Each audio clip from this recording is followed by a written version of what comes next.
Welcome to the Daily Plunge. We're in the Gospel of Mark, chapter 6, verses 45 through 56. It starts off with that word immediately, right away, things are happening. After Jesus has fed the 5,000 men plus all their families, so it could be 15 to 25,000 people, Jesus immediately sends the disciples ahead. And he dismisses the crowd, and Jesus goes to pray. And I want you to think about how he goes up to a mountainside to pray. How often do we, after a spiritual high, do we just, go watch TV or do something else? I mean, he spends time with the Father to give thanks and praise and to understand more deeply what the Father has just done through him in the feeding of the 5,000. And so, Jesus is always being connected to the Father, and that is his source of strength. And he is showing us that that's the source of strength for your life as well. Now, it goes on to say later that night, boat's in the middle of the lake, and Jesus begins to make his way across the lake. He's walking on the lake, and when they see him, they think he's a ghost. And they're terror-filled. They're filled with anxiety. But immediately, Jesus speaks to them. Take courage. It is I. Don't be afraid.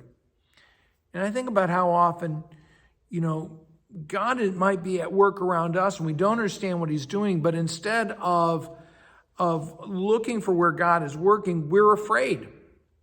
And if we would listen, we would hear the voice of the Savior say, take courage, don't be afraid, it is I. And then he climbs into the boat, and they're completely amazed, and they can't understand how the loaves happened. And it's like, wait a minute, you just saw Jesus walking on water, and you're confused about the loaves and the fact that the wind just died down because he just got in the boat. And what does it say? They did not understand about the loaves because their hearts were hardened. Well, what were their hearts hardened by? Oftentimes what hardens our hearts is that we want to understand and, in a sense, get a handle on what God does. We want to be able to control it, to explain it. And you think about how often we explain away God's miracles instead of just simply receiving them and welcoming them. And so their hearts are hardened because they're approaching God through the rules of this world, through the rules of what they think, how things are supposed to go.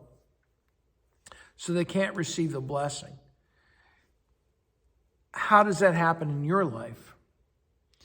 Now they get to the other side, over at Gennesaret, a place where folks are, they're unbelievers.